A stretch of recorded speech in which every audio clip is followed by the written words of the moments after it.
Welcome back to Asterix. So now we're in Asterix in Spain. Take the chief son back to the Spanish village. So there's the English one below. Ole, ole, ole, ole. There you go. Chelsea. They don't have a catchy theme song. All right. Oh no, they got a battering ram. We sing One Man Went to Vote. Can you recite that one? Oh my god, he was spanking him. You know, that's No, she was slapping him. Yeah, it was laughing. On No, the if butt. anything, it was the The hands legionary are who was poking spanking. him in the ass. Anyway, you were saying, Gloops? we have a few famous songs. There's been One Man Went to Vote. Puny Romans. Okay, how's it go? You know, One Man Went to Vote. Went to vote. Yeah, that one. Ooh, a boar. Okay, I'll take your word for it. Cultured swine. How dare I never know the theme song of Chelsea? I mean, I know the theme song of England. National. Dibs, let me ask you something. Yeah. Do you know the anthem of the New York Yankees?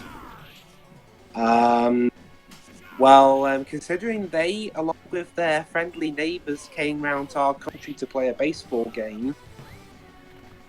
Really? So you do know it? Well, no, I didn't watch it, but they did come.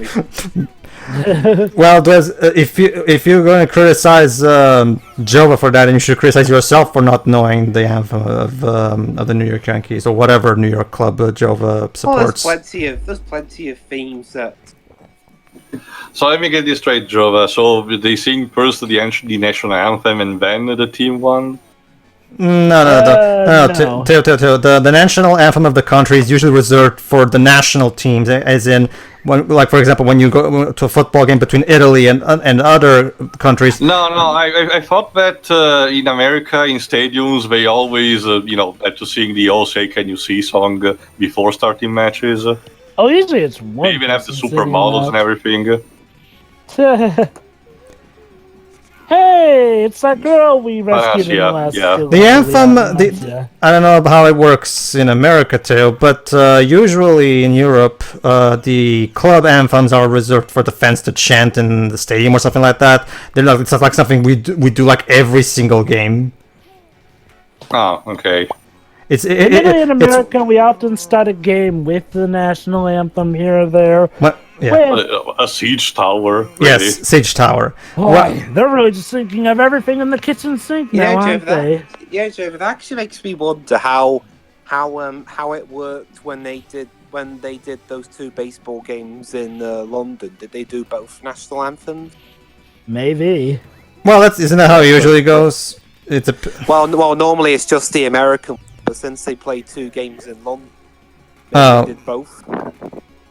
Well, usually the way it works too is whenever you see it's when the national team of said country goes into an international competition, aka the Italian football team, for example.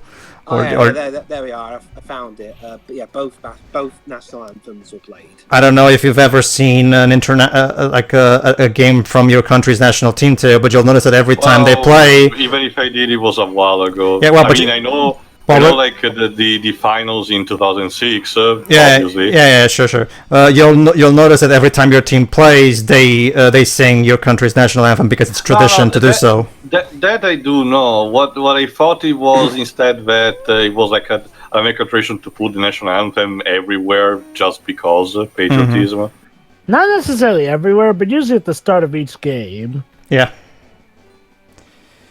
It here, dumb fuck. How tall is this tower? Well, remember too, there's one thing we've learned from Asterix is that Caesar seems to never run out of legionnaires. So. Well, it actually is true for how the Roman, back when it wasn't still the Roman Empire, but in that case still the Roman Republic, technically, how it worked, The idea actually was very simple. When conquering a state, conquering a country, then basically, sometimes forcefully, sometimes bribing, basically conscript every single possible male into the soldier ranks, basically gaining military power in the process and sort of gaining favor from the country that you conquer, in a sense of the Roman state basically saying, you see, guys, we really like you, and we think you're a part of us. Never mind the fact that we slaughter all your villages until now, you know. I mean, I commend... There you go, there you go. If you take too long, Cacophonix will show up We'll and tell you. Yeah, there you go. And there you go, to the musical note actually hurt you. Again, Wow. That's rude. Again, another reference to this. Again, you can tell these developers are either huge fans or they're great researchers. Yeah. Again, I wouldn't be surprised if the company responsible, Gorshini and Uderzo, association, whatever, if they have actually commissioned this game, they actually did provided the actual books and said, please create set scenes from here, here, and here. Because when you get down to it, getting a bit of Donnies... No, sorry. So yeah, since this is Asterix in Spain, so obviously we're going to have a bullfight. Yeah, the bull, of course. I guess it must be Rome conquered Spain. Mm-hmm. Well, honestly, Jova, the corrida is a sort of an evolution of the traditional gladiatorial fight. Yeah, but the bull is usually reserved for Spain. Yeah, obviously. Yeah. Although, I wonder, maybe it was an Iberian tradition before the Romans came in. Well, that's the thing. I'm not a specialist on the subject, but I do. I haven't researched either. But I do think yes, bullfights were invented in Spain. Please, any Spanish person in the comments that is watching this video, enlighten us, because we don't know. And usually we would mount an expedition on Google, but that might risk us veering too far off the topic from this game. We do apologize. I forgot what I was saying, actually. Oh yeah, I think that's it. I mean, I commend the fact that that tactic was effective because it did work for a long time. Honestly, the problems of the Roman Empire started happening where there was too much bureaucracy involved and too incompetent people in the Senate. Well, not Senate, but in the politics. But plus a long streak. And the bull turns into a big. There you go. Roast. Thus, the chief's son was safely returned home, and the Spanish campaign completed. Oh yeah, that's right. The chief's son was kidnapped. All right, and now a final bonus stage before we get to the final stage. Here we go. Nice. No. Oh. Nice. No. Well, actually, I did it. Oh, you actually made it. Barely made it. Barely made it.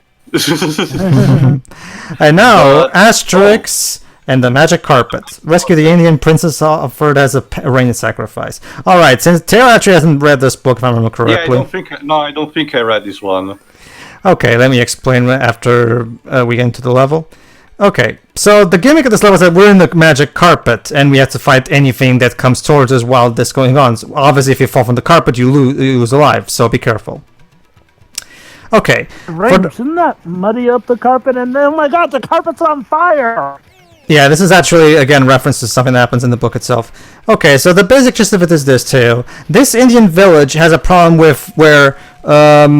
there hasn't rained in a long time, and by that I mean in a naturally long time. Usually it usually there's the raining season. However, even during the raining, during the raining season, there is no rain whatsoever. A lot of people think that a lot of Indians think that they angered Indra, aka the god of water.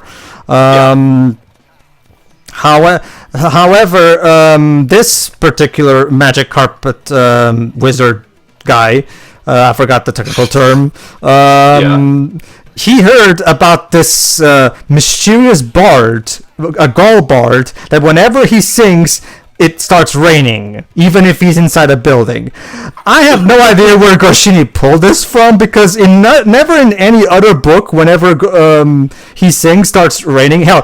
The closest thing I can imagine was the Vikings book, where it was enough to scare shit the Vikings and make them retreat.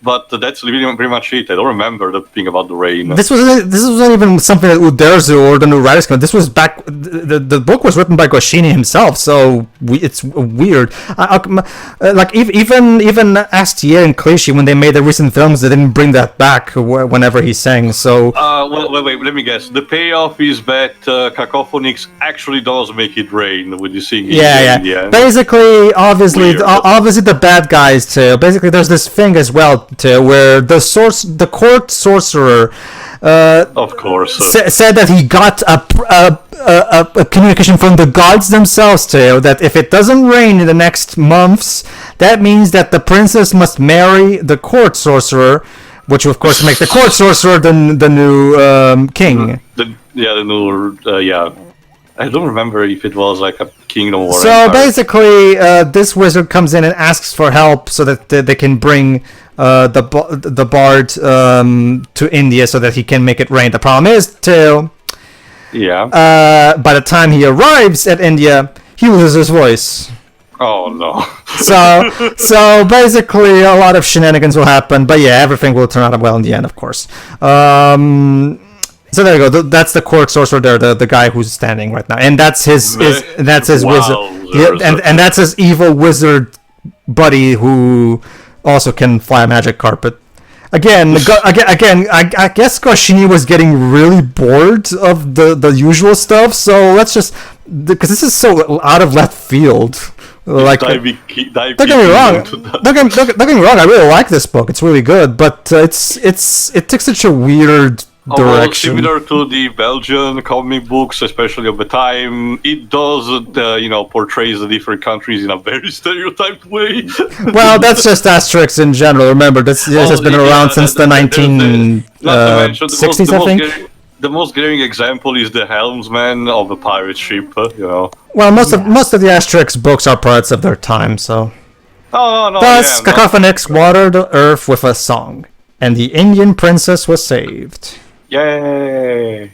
If we had anyone that was, we could probably add an alternate track to the video where he just dub over what we say in French, and as well as the French stuff going on. That's interesting because the voice acting in any version of the game that I'm aware of is English. Yeah, like I mentioned in the first part, I was checking, but not even IMDb list who the voice actors are. It's probably the developers themselves too.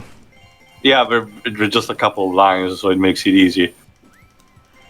And once again, the poor pirates. Let's see, what did I miss exactly? Weird. Maybe you need to knock down the helms. Whatever, it gets to show the results, the alternate results screen.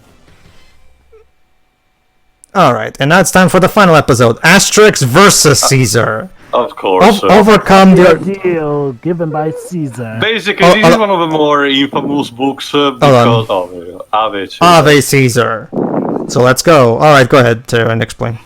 So basically, it's one of the more infamous books where I forgot what the original one is, but I distinctly remember how I didn't like the animated adaptation because it used like one or two stories in it, and it's surprisingly dark, especially for an Asterix story. The tension is always rising. There's barely little comic at all, and Asterix almost drowns in one scene, but it's very graphical. It's extremely weird. It all culminates in a gigantic fight in the Colosseum, obviously, and of course everything is fine. From what I'm seeing here too, it wasn't a book. It was an animated film from the beginning. It's that one then. It was written by Goscinny himself, which is weird. It does still involve Panacea and her boyfriend, which are something that at the very least was established in Asterix the Legionnaire. So there is that. Also, that guy's job is just to push Caesar's bust all the day. So if I may ask, what stands out about this particular story, Miko? That's the thing, Jova. That's the thing, Jova. And I was about to say this to Tara as well. This has nothing to do with that movie too, even though it's called Asterix versus Caesar. I can see that. Thank you, Jova. This is actually also the title of the first live-action movie. Confused yet? It gets worse because the live-action movie instead combines. Oh, sorry. All right, and now we're in the Roman Colosseum. You'll notice that Caesar is a very realistic tiger. and if you take a good and keep an eye on the upper part of the screen, you may notice that Caesar is watching, and whenever I hit one of my opponents, he gets pissed. Okay, here's what actually is. The developers didn't actually take from that animated film, fortunately. Instead, this is an original story tale. You know how the developers came up with an idea for the original adventure from when the Romans first attacked? Well, This is the ending tale. The developers thought they would create an ending for the franchise. Oh, it's similar to the 12 challenges of Asterix did. The story of this one is that Caesar issued one final challenge to the Gauls. If Asterix and Obelix can come to the Roman Colosseum and defeat all of the incredible opponents that Caesar has got for them, he will officially declare that the Gaulish village will never be attacked by Romans ever again. So there you go. Really Although the tiger is very resilient. So there you go.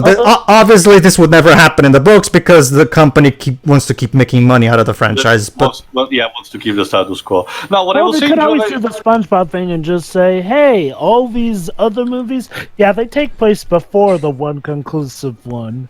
Well, yeah, I guess technically they could do that. Yeah. Well, technically speaking, we have that answer with the 12 Pascal Asterix, I guess.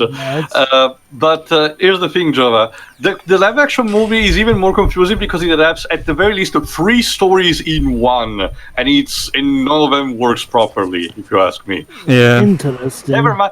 Even ignoring the fact that me and Pedro mentioned already, the fact that adapting such a cartoony thing into live action was, not a good idea from the start. You already know how I feel about these things, but yeah, go ahead. I was about to mention. Regardless of that, about to die. Yeah, the combining the 3 stories. Oh, kitty. You're next. What is this, gold? It's interesting too. Even though it's not based on the animated film, this character is from that film. So interesting cameo. It's the Beastmaster from the Colosseum. He also appears in the 12 Task of Asterix. Go ahead, Jova. What is it? So, about this animated movie versus Caesar, what exactly makes that time versus Caesar? Like I said, like Teo said, Jova, it's a movie that has very little comedy, which is criminal for Asterix because Asterix is all about comedy. It's a comedy franchise. I get that. I'm just asking about what the story itself is actually about. Basically, it's a birthday present for Caesar. That's the basic gist of it. That too. And Panacea and her boyfriend, I think, both gets kidnapped, and Asterix and Obelix goes on a goose chase that ends them up on the Colosseum, basically fighting them with the entire village to get them back. As you can see, the problem is just getting there, and it's that is so aggravating. Sorry. Go ahead. I'll mention it later. It's as you can see, most of this level is a boss rush. So yeah, I can see that. Mind you, I still believe personally that the animated, in this case, animated adaptation that I like the least in general is Asterix and the Big Fight. Mostly because that suffers some similar problems, just in a different way that makes you a bit more, exacerbating. Mostly the fact that in that too, there isn't that much comedy. It tries to adapt 2 different stories into one. For example, it includes Asterix and the Soothsayer and the Big Fight itself. And both the premise and the climax are just depressing. It's not like it's incredibly grimdark. It's just depressing on its own. You see basically the village almost collapsing entirely onto itself, and not in a good way. It's very depressing to watch. It's a demonstration that by the time we reach the 80s, the Asterix franchise desperately needed new blood. I don't remember specifically which year was made, because that's the thing. Some of the animated adaptation actually do work for the better, like the Cleopatra one, the 12 Tasks of Asterix, or the Vikings one, for example. I don't remember how much the one in America is, so I cannot tell you that, Jova. But basically the point is that most of the animated adaptation before the 3D animated ones were mostly hit and miss. Anyway, we're fighting a harder version of the first boss. And now the final boss. You can tell when was going to play swap. Caesar's top 2 gladiators. Alright, here we go. These 2 are by far the hardest boss in the game, especially if you're fighting them alone. Well, I can see that. SNK boss type. So many Well, yeah, true. I guess you can say that. I'm confident Taylor will agree with me that when it comes to having an Asterix movie that is has all the comedic stuff and all the checklists and all the good stuff that we all fans want, while still having an engaging story of character development, I will argue that the new movie is pretty much a perfect balance. I mean. It tells a really good story that has genuine character development, but it never forgets to be a comedy and Asterix first. You know, like it struck such a perfect balance, but at the same time, the comedy doesn't deflate the story at all. It's such an act of perfect balance from the lead writer Alexander Astier. It's pretty much the perfect Asterix movie as far as I'm concerned. Again, I haven't seen his other thing, but he's most famous of kind of this live action TV series called Camelot, spelled with a K. A French show. Yeah, but again, from what I heard, he's on par in types of comedy. Considering most of the cast migrated from there to voice basically supporting characters for the Asterix movie, I'm guessing it really has some foundation. So I'm actually pretty curious. Mm-hmm. I don't think it ever was exported in my country. Yeah, I think the big difference between Goscinny's attempt at telling a more involved story with versus Caesar, and the way I say that again, Astier remembered that Asterix is first and foremost a comedy, and okay, I have to keep this balance. Well, it was created as a satire to begin with. Yeah. So, but no, yeah, like if you want from this point on, I will argue that The Secret of the Magic Potion is basically the blueprint for how an Asterix movie should be made, as far as I'm concerned. It has everything, literally everything. I could not even, if you asked me to point a flaw in that movie, I wouldn't even be able to. As far as I'm concerned, that movie is basically the perfect Asterix movie. How about you, Theo? I'm trying to think. I guess there will be the fact that I forgot his name. Turns out to be a red herring, but honestly, it's part of a lesson and a good subverting your expectation. So I'm guessing it's fine. All right, and there we go. There you go. Anyway, and Caesar is not pleased. No. Hey, on Theo, voice clip. Oh, sorry. Voice clip in a moment. There you go. Yay! Let's party then! Of course. And of course, Cacophony. That's to complete their adventure. Indeed. This evening's feast will happen again and again and again and again. There seems to be no end. Oh well. So there you go, Theo. That's these developers' idea for an ending of the franchise. Naruno Papa. Let me see these credits. I'm actually very curious. Yeah, really good. Only Japanese. A cool on Japanese team. Talk about dedication. Pandas. Chiru. Music composer. Yeah. That actually I saw. Artworks and Sato. Let's see, Continent. Presented by Konami. Yeah, they didn't say that. I'm guessing maybe the special thanks for the voice actors. Fin the episode, just like in the books. All right, so that was the Asterix arcade game. Teo, what do you think? Yeah, like I said, like you mentioned also, it's pretty packed and a good showcasing of understanding source material. Again, I really commend Konami for actually understanding the source. But then again, like I mentioned also, if I recall correctly, they did the same thing with TMNT and The Simpsons. So I'm really guessing there was some sort of connection that they had with the Western Division that gave them consultants into making this arcade cabinet. Because remember, these technically speaking were mostly made, but I'm guessing this specific one for the French audience as well, but this came into Americas too, I think, considering the English language and everything. So I wonder if there was a consultant on that front and an attempt to make Asterix more popular in the English crowd. The thing is that being an arcade game, it also presents the same cheap moments in a sense of having the difficulty spikes, sometimes requiring you to play in co-op, and basically all the tricks to eating up your quarters. But then again, it's an arcade game, specifically a game built for the arcade. So it's kind of like complaining that a patchy slot is making you waste money. That's the entire point of how the game was made. It's just that an arcade experience, usually a good one manages to make it so that your money doesn't feel wasted. Now, a bad arcade game, yeah, that would be more arguable. But honestly, it's not the case of this one. So, yeah, definitely fine. Next. Dwebs. Alright, well, since this game was in both English and so pretty short anyway, I figured I'd give my thoughts in both languages too. Oh, no. Oh, God. With Google Translate. Oh, no. Oh God! Don't worry, it'll be short. Anyway, here's French. Cela ressemble à un bon jeu, mais je ne ferai pas un tel jeu, en particulier en tant que petit fan occasionnel d'Astérix au mieux. It looks like a fine game, but not one I got on my way to play, especially being a minor casual fan of Asterix at best. Okay. Sure. Go. All right. Jova. If Sorry. Google Translate botched the French bit, I apologize. Blame Google. Go ahead, Jova. Yeah, it looks like a nice, fun, and packed game. Definitely one that's very good for its time. Not much else I can say. I mean, it looks like it pays mind to the lore pretty well, good and done then. So it definitely works as a licensed game. And, content-wise, it definitely has its fill there. I guess my main issues are that it has a lot of that arcade cheapness, which, yeah, I get that, that's how it was originally as an arcade game.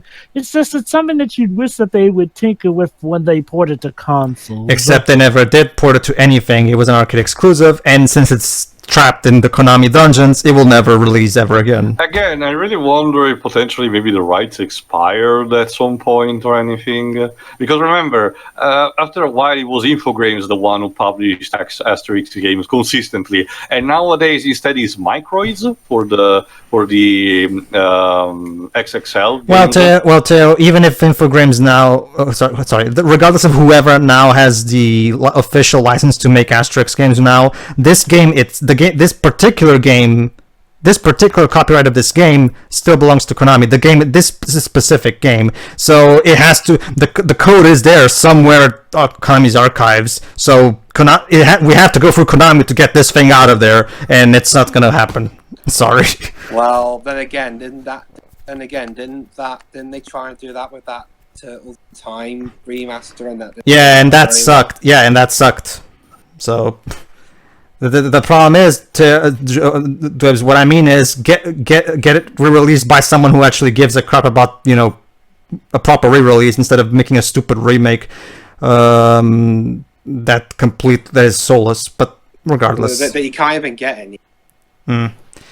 Anyway, yeah, this is still to this day my personal favorite Asterix game. Not saying that it's. I'm not trying to say that this is the only good one or anything like that. It's just that this to me is basically how an Asterix game should be, and I really love, in particular, the spread animation and the overall visuals that perfectly capture the look of the source material. The overall understanding and references are completely wonderful for a fan, and the game itself is just a good old-fashioned Konami beat 'em up, which was always great to play back in the day. Check out their TMNT arcade games, and like Teo said, the Simpsons game. Konami did a lot of great scrolling beat 'em ups back in the day. So, and this is another one, definitely. So yeah, it's a great game. Unfortunately, it's going to be eventually lost because they will never get re-released. At least I don't think it will be at this point. Not unless That's what the emulator you used for this game. Yeah, emulation is pretty much the only thing keeping this game alive at this point. So, who knows? Maybe one day Konami will go bankrupt and they will be forced to sell their assets, and whoever buys this game releases it. Who knows? I don't know. Plot twist: they end up doing an even worse job. Oh God. Anyway, all right, that was Asterix, everybody. So, see ya. Yeah. Yeah. Au revoir. Ha ha ha.